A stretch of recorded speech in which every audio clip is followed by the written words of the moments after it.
Shark control methods on the Gold Coast. What is it doing to local marine life?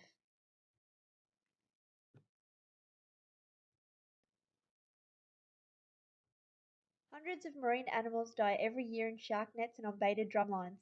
These methods of shark control are aimed at predatory sharks larger than 2 meters, but as there is no way to target these animals specifically, all marine life is at risk.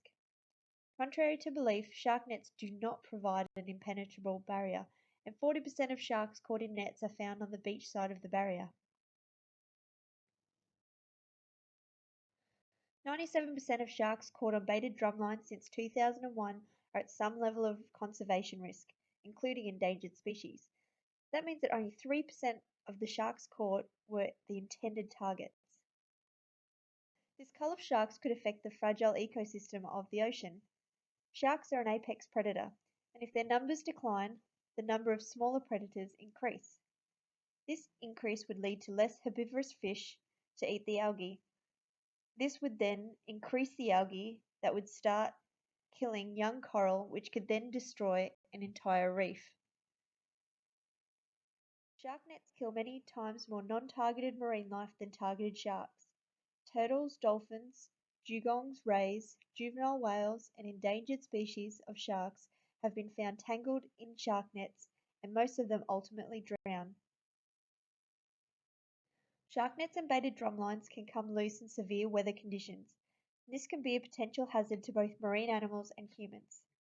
Surfers and swimmers have been injured on dislodged baited drumlines, and there was a fatality in 2009 due to a young surfer who drowned after becoming tangled in a dislodged shark net.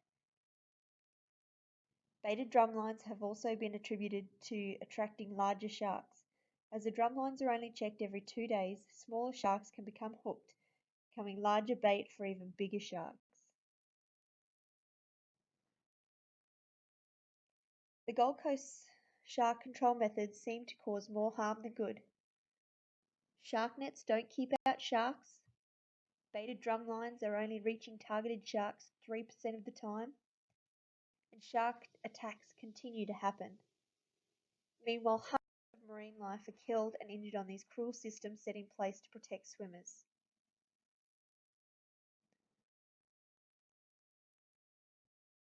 Prevent swimming in dangerous conditions and play it safe when going into the ocean.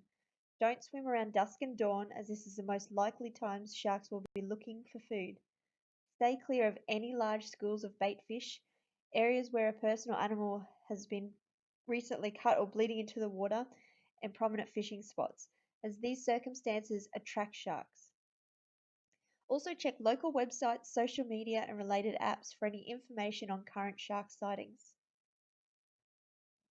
Talk about the issue of shark nets and baited drumlines with friends and family, and help educate people as to what Queensland's shark control program actually involves.